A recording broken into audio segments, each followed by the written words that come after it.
Hello everyone and welcome back to Let's Play Xenoblade Chronicles Definitive Edition. This is episode 43. I'm XenoGeno Matt, and finally back after a long hiatus of doing a bunch of other stuff. Super busy with work and school and all that. And now we're back with some more Xenoblade Chronicles. This time, continuing off from last time. Last time we went to a whole bunch of secret areas. This time, we'll be continuing on towards Mechonis Field. We've just passed the rotating bulkhead here on the Fallen Arm, and we've got a cutscene.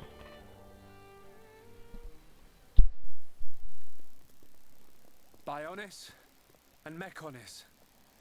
Oh, it's so different, seeing them from this kind of perspective. We cannot see it from here, but our people are still fighting up there. It's difficult to believe that two such huge things ever fought each other. I wonder how the Mechonis felt at the time. Must have been horrible. Scary too. Fear robs us of reason. Out of fear we commit terrible atrocities, and call them acts of self-preservation. Fear gives rise to more fear. A never-ending circle of hatred. Perhaps that circle can be broken. Fear. It must be what's driving this. What's made Egil act this way. Oh.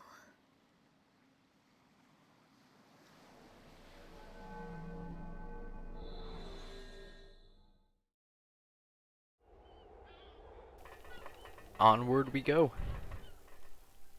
There's a whole bridge that connects the fallen arm of the Mechonis with the foot of the Mechonis, the left leg cooling outlet.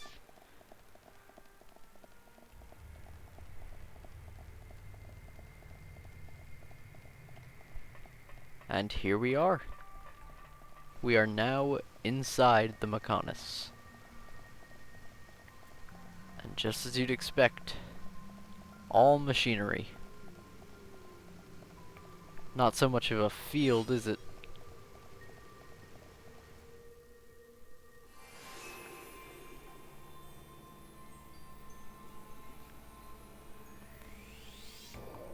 This whole place is like a steampunk dream.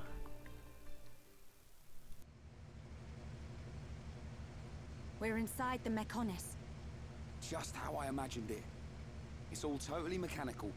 It ain't gonna be easy getting up this thing. Egil is at the top.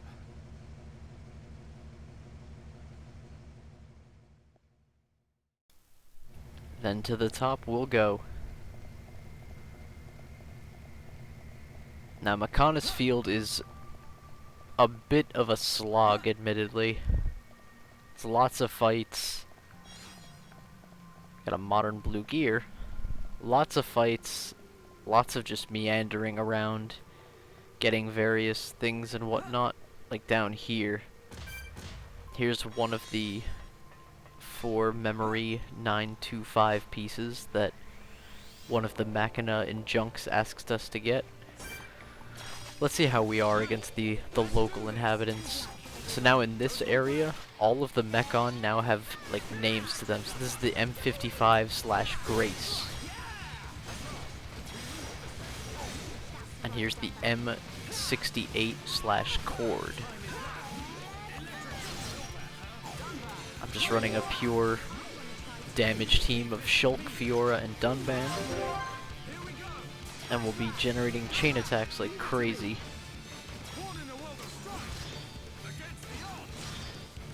Hey, if I didn't use it, he would have used it anyway. At least we got to hear his quote. Oh. And a vision already. That's the second retro diode. Man, I can't wait to see the looks on the faces in Colony 6. You know, it's been a hot minute since I've been to Colony 6. Maybe I should go check how they're doing. Got an M84 Grunt. At least we got mechanical rhythm here.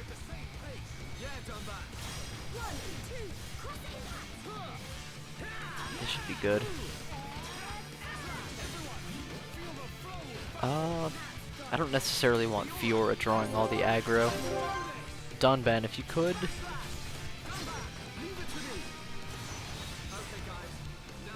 Look at that, even in battles against just one enemy. Also, we just got some affinity boost there. Who's that between Fiora and Dunban? I don't... Yep. Blue affinity for Fiora and Dunban. I gotta fill in all these skill links. It's valuable points I could be getting or using. So this whole area consists of a bunch of elevators and going up and down them. Mostly going up. We got some bright electric crystals here. I got a rare one right off the bat. Here's the first floor lift, or the first lift on the ground floor. This whole section here is the lift, and I'm going down. I picked the wrong one. Neat. Well, that's one more location registered. Got like a massive... I guess this is just all oil.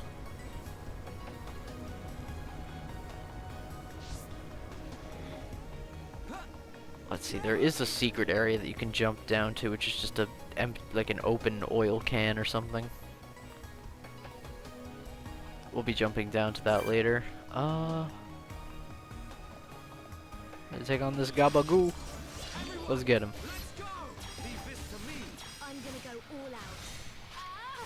But yeah, I know a lot of people that got to this section of the game and then just kind of put it down, never picked it back up.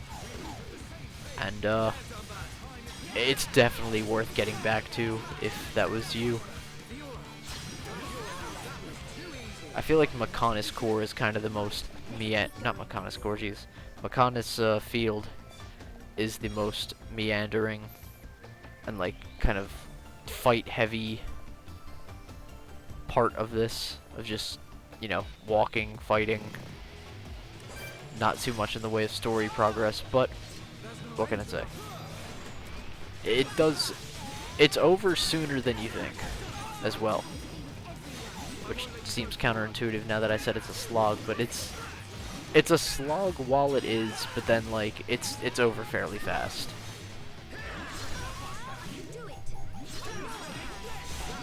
Get rid of these guys.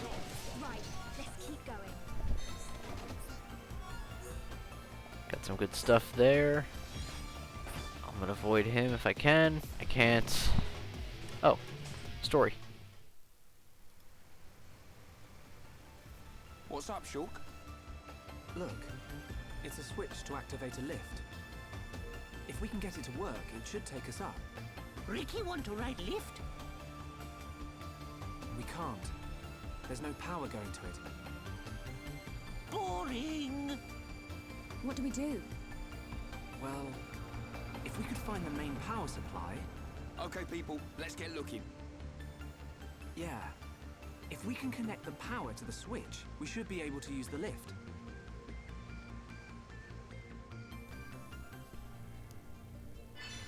And there's our objective. Find the power and use the lift. And over here's the power, and I will be using that lift. Is it collectible down there? Don't mind if I do. Easiest quest I've ever seen. Now, as you can imagine, that's definitely not the last, you know, switch to turn on power to a lift we'll be seeing. And hey, here's a 3 pieces of bronze wood for Mixix's parents. We should take them to her soon. Ah, okay, that's pretty good.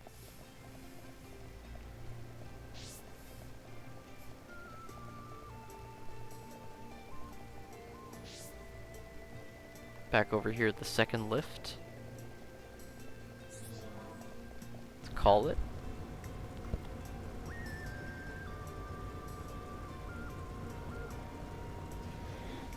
And ride.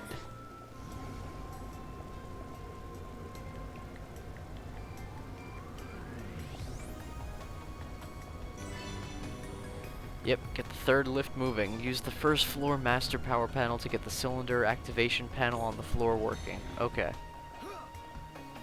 Alright, so we got that way. with a bunch of guys, or this way with a few, but on a tight walkway. Let's start by going this way. Plus there's collectibles here. Flame frame. Good luck, everyone. Take these guys out real quick.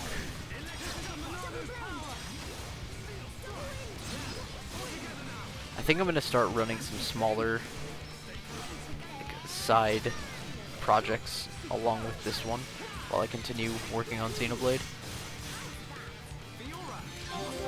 See, like a week or two ago, I got bored, so I just felt like playing through the entirety of The World's Not Enough 007 and making just tutorials out of it. Not sure if anyone ever even still plays that game anymore, but back when I was younger, I used to play that a whole lot. I feel like tutorials back then would have been so helpful. Anyway, Right, let's keep going. keep a lookout for new content coming either tomorrow or the next day, depending on whenever this goes up, or it could already be up. Again, my upload schedule has been pretty inconsistent, to say the least. Here we got an M66 Trick, as well as an M76 Moist Critical. Alright. Get a cord here. Let's just carve through these guys as quickly as possible.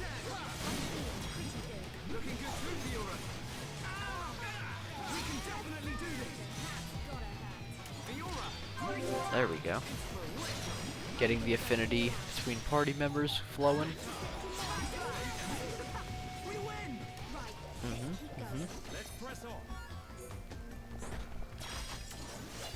Let's test our strength against these guys.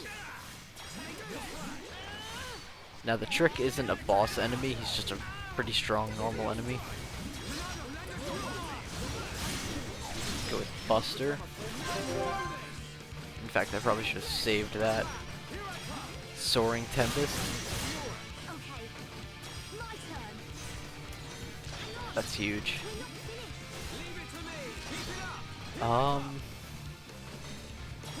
Yeah, why not? I figured I might as well, otherwise he would use it somewhere else. And if the chain continued, I wasn't able... Yeah, you know what, it was kind of dumb. Maybe I should have just let him have it.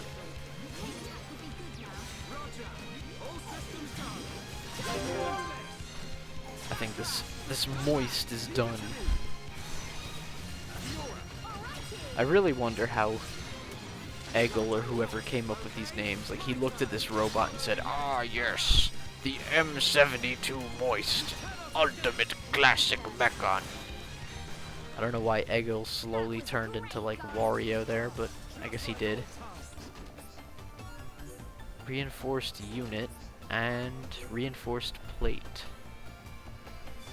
The two main items of interest there. Ivy nest. I also got to keep a lookout for the... I gotta just like... Yeesh. I gotta keep a lookout for any memories. Like here up ahead, I believe there's something.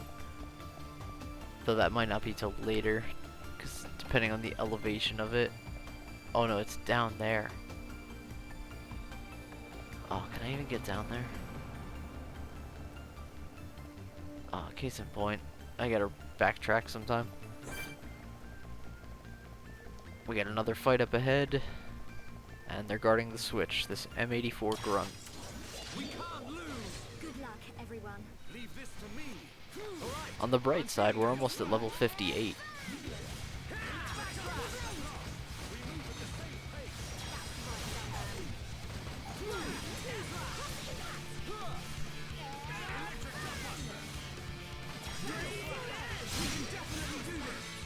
There we go.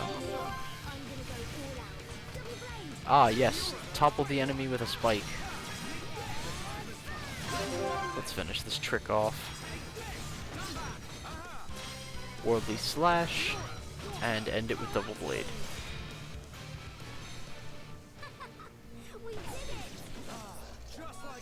Reinforced plate. Here's the first floor main power switch. I think someone might have just either learned an art or a skill. I'll check that out in just a sec.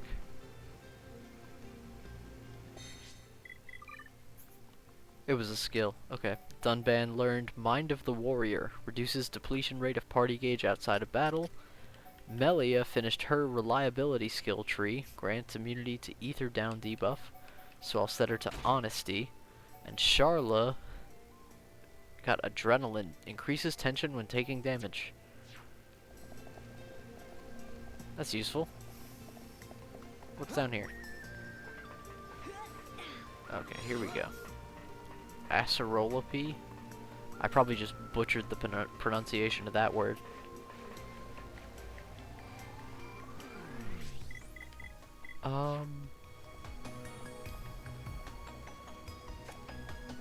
Yeah, okay. So I believe we just hit a power switch of some sort, right? Am I going crazy? Okay, yeah, no, never mind. We hit the switch, which lets us hit the switch. Ah, yes. Just the way we designed it. Ultimate classic Mechonis. Another flame frame. That's fun to say. Whoa. Okay, I guess we can get down here now. Let's go get that memory for the Machina. Azure Hollyhock. That's another memory. Got some ice ether gear here. Take those and go. It's quite a sizable drop. I wouldn't recommend falling.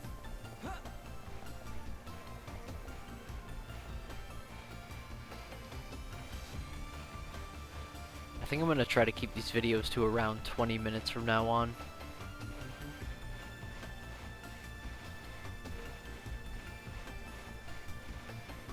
I'll leave all the fights in this video, but I'll probably start cutting them sooner or later, just because, I mean, it's more of the same here. There's not too much of interest happening. At any rate, we've reached the button. Now what does this button do? It makes the cylinder spin! And now we can climb it. Eventually. I went up the wrong way.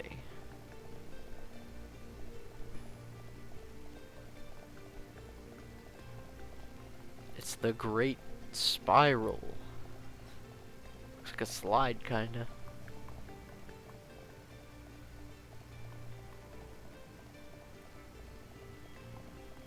Almost there. There we are. Okay. What's up here? Second floor observation post and a juicy steak plant. I bet Ryan would like that. An M57 Faith, as well as a cord and a trick. 2 Faiths, a cord, and a trick. Just hit him with Buster real quick. There's a topple already.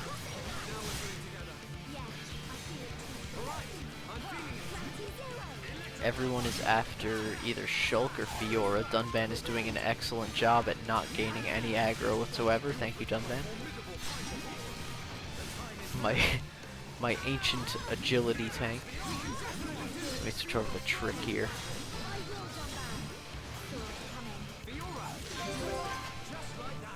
And just like that, we have a chain attack. It's Tempest Kick. I can't hear the words Tempest Kick without thinking of YouTube poops. I just can't.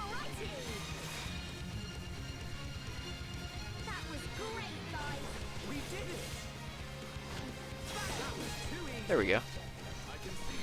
Got a good amount of affinity during that battle. Got Faiths, Grunt. Faiths and a Grunt. These guys should pose no threat. Let's see how fast we can take them out. spam arts and just take him out as quickly as possible. He's trying to use Reconstruct, he won't even get the chance. And a Witch unit, ooh. Alright, here we go. 1, 2, 3, I guess.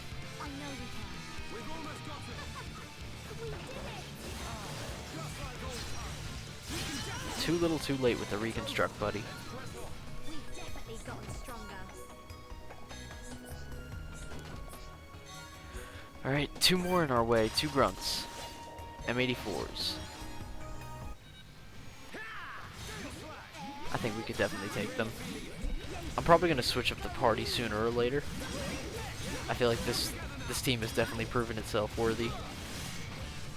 These guys are really fun to run. I mean, usually they are when Dunban absorbs any sort of aggro whatsoever, and then becomes pretty much invincible. Then again, I am just attacking a whole lot. There's Dunban leveling up. Oh no, Fiora leveled up and gained an arc. Let's finish it with a Buster. I really thought that would have been the end of it. Okay. I guess at the same time, I really can't complain about Dunban not gathering aggro when I just did like 40k on a Monado Buster and didn't finish off the enemy. It's down here. Any collectibles? Oh yeah. We definitely take collectibles in this area. It's a lot of good ones. Scarlet Crawler. Also, let's check the arts. Oh, Melia learned Shadow Stitch, and I had a book for that.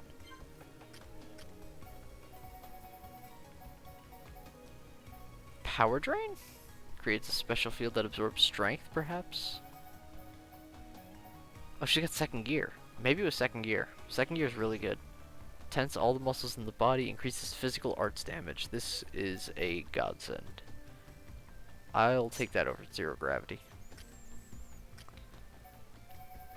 As mentioned before, Melia learned, she's also got Summon Ice. I'm not sure if that was there before. She's got Earth. Shadow Stitch. Ether from the ground restricts movements of enemies within range, so it just inflicts them with Bind.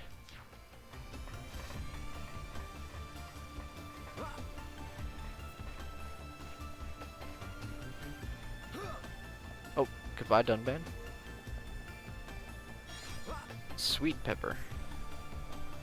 Alright, we got some more fights up ahead, so I'm gonna switch up my party and I'm gonna end it off here. Next time on Let's Play Xenoblade Chronicles Definitive Edition, it'll be Rhine time. And, I feel like I like this team. Let's keep Fiora in for a while. Alrighty. See you guys then.